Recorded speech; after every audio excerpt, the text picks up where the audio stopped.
Basta po hindi dehado ang Pilipino, papasukin po natin lahat iyan.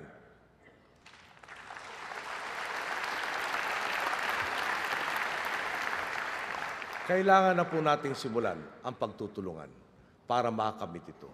Huwag nating pahirapan ang isa't isa. Parating na po ang panahon na hindi na natin kailangan mamili sa pagitan ng seguridad ng ating mamamayan o sa kinabukasan ng inyong mga anak. Oras na maipatupad ang public-private partnerships na ito, mapopondohan ang mga serbisyong panlipunan alinsunod sa ating plataporma.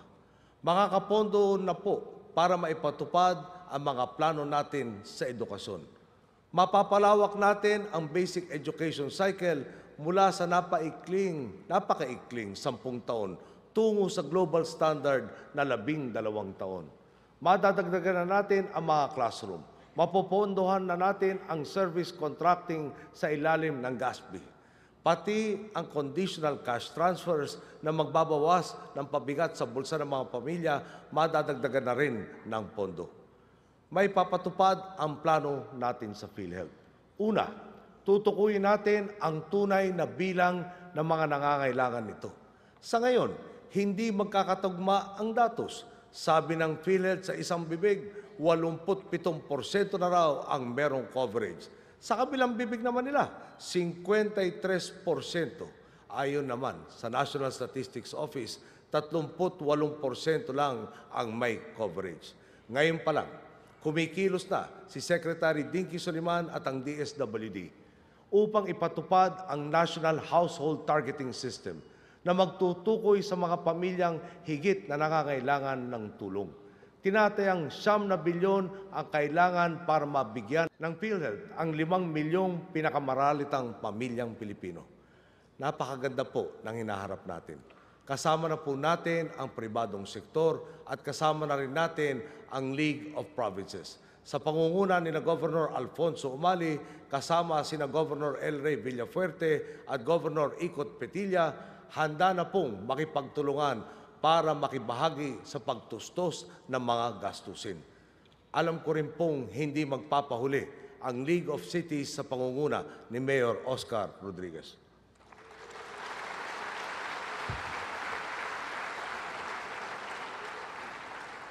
Kung ang mga gobyernong lokal ay nakikiramay na sa ating mga adhikain, ang Kongreso namang pinanggalingan ko, siguro naman maasahan ko din.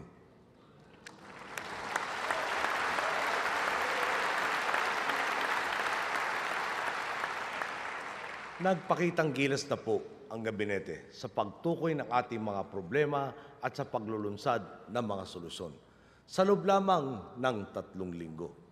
Nang bagyo pong Basyang, ang sabi sa atin ng mga may prangkisa sa kuryente, 4 na araw na walang kuryente. Dahil sa mabilis na pagkilos ni Secretary Rene Almendras at ng Department of Energy na ibalik ang kuryente sa halos lahat sa loob lamang ng 24 oras.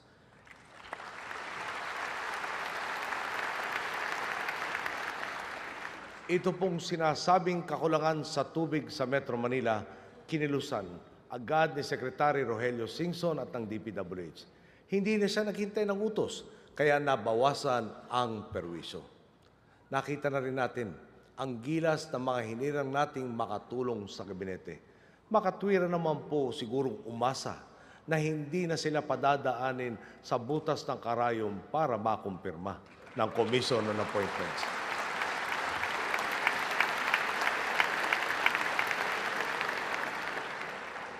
Kung mangyayari po ito, marami pa sa mga mahuhusay na Pilipino ang maeenganyong magsilbi sa gobyerno. Sa lalong madaling panahon, uupo na tayo sa LEDAC at pag-uusapan ang mga mahalagang batas na kailangan nating ipasa. Makakaasa kayo, mananatiling bukas ang aking isipan at ang ating ugnayan ay mananatiling tapat. Isinusulong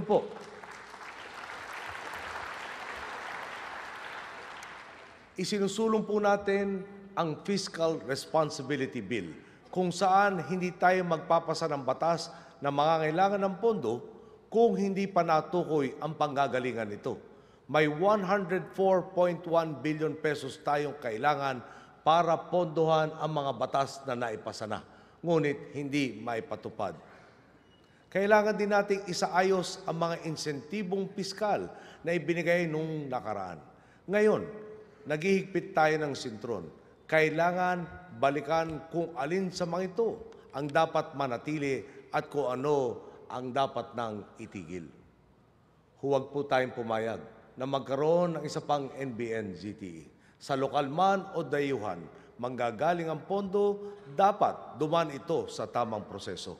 Hinihingi ko po ang tulong ninyo upang amyendahan ang ating procurement law. Ayon po sa saligang batas, tungkulin ng Estado ang siguruhing walang lamangan sa merkado. Bawal ang monopolya, bawal ang mga kartel na sasakal sa kompetisyon. Kailangan po natin ng isang antitrust law na magbibigay buhay sa mga prinsipyong ito. Ito ang magbibigay ng pagkakataon sa mga small at medium-scale enterprises na makilahok at tumulong sa paglugo ng ating ekonomiya.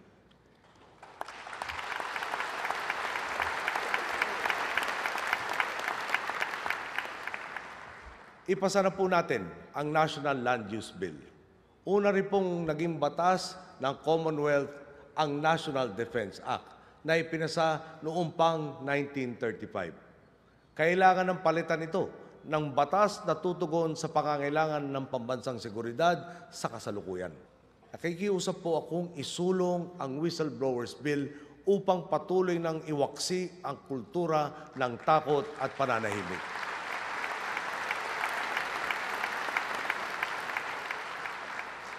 Palalakasin po lalo ang Witness Protection Program. Alalahanin po natin na noong 2009 hanggang 2010, may nahatulan sa 95% ng mga kaso kung saan may witness na sumailalim sa programang ito. Kailangan repasuhin ang ating mga batas. Nananawagan po akong umpisahan na ang rekodifikasyon ng ating mga batas upang siguruhing magkakatugma sila at hindi salu-salungat. Ito pong mga batas na ito, ang batayan ng kaayusan, ngunit ang pundasyon ng lahat ng ginagawa natin ay ang prinsipyong wala tayong mararating kung walang kapayapaan at katahimikan. Dalawa ang hinaharap nating suliranin sa usapin ng kapayapaan. Ang sitwasyon sa Mindanao at ang patuloy na pag-aaklas ng CPP, NPA, NDF.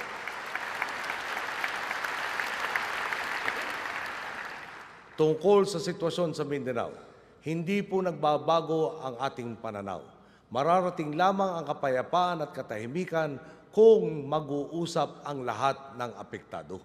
Moro, Lumad at Kristiyano, inatasan na natin si Dean Marvic Leonen ng mga siwa sa ginagawa nating pakikipag-usap sa MILF.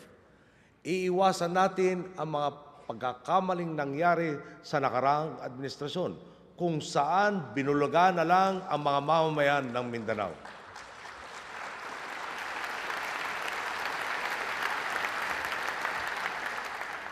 Hindi tayo pwedeng magbulag-bulagan sa mga dudang may kulay na politika ang naging proseso.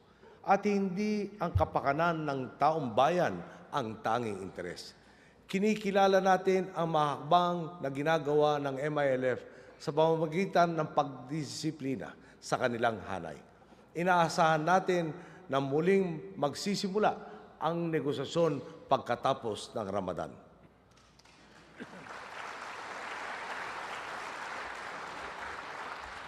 Tungkol naman po sa CPP, NPA, NDF, tanong ko lang po, handa na ba kayong maglaan ng konkretong mungkahi sa halip na pawang batikos lamang?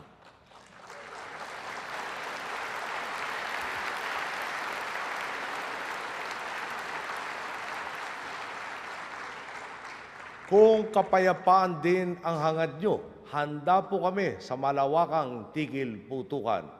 Kayo po ba ay handa rin mag-usap tayo?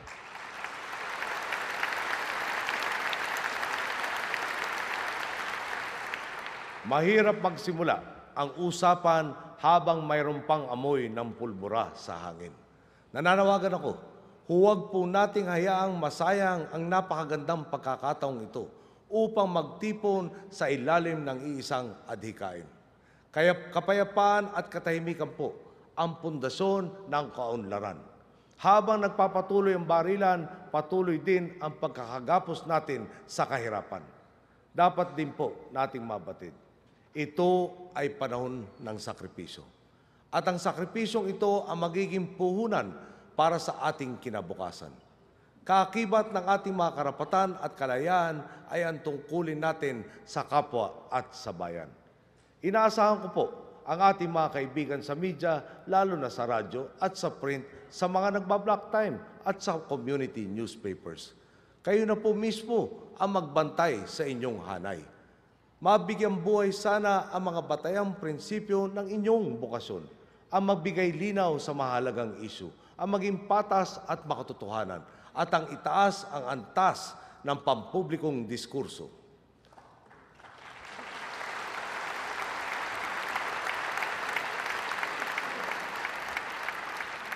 Tungkulin po ng bawat Pilipino na tutukan ang mga pinunong tayo rin naman ang nagluklok sa pwesto. Humakbang mula sa pakikialam tungo sa pakikilahok. Dahil ang nakikialam, walang hanggan ang reklamo. Ang nakikilahok, nakikibahagi sa solusyon.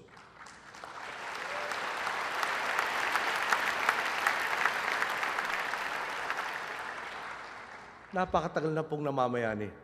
Ang pananaw na ang susi sa asenso ay ang intindihin ang sarili kaysa intindihin ang kapwa. Malinaw po sa akin, paano tayo aasenso habang nilalamangan ang kapwa? Ang hindi nabigyan ng pagkakataong mag-aral, paano makakakuha ng trabaho? Kung walang trabaho, paano magiging consumer? Paano mag-iimpok sa bangko? Ngunit kung babaliktarin natin ang pananaw, kung iisipin nating dadagdagan ko ang kakayahan ng aking kapwa, magbubunga po ito at ang lahat ay magkakaroon ng pagkakataon.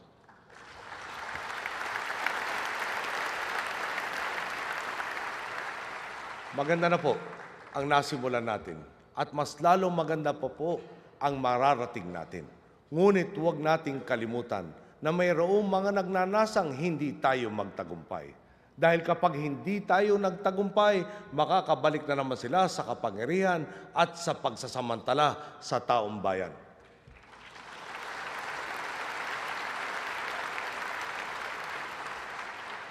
Akin pong paniwala na Diyos at taong bayan ang nagdala sa ating kinalalagyan ngayon. Habang nakatutok tayo sa kapakanan ng ating kapwa, bendisyon at patnubay ay tiyak na maaasahan natin sa puong may kapal. At kapag nanalig tayo na ang kasanggan natin ay ang Diyos, mayroon ba tayong hindi kakayanin? Ang mandato nating nakuha sa huling eleksyon ay patunay na umaasa pa rin ang Pilipino sa pagbabago. Iba na talaga ang sitwasyon. Pwede na muling mangarap. Tayo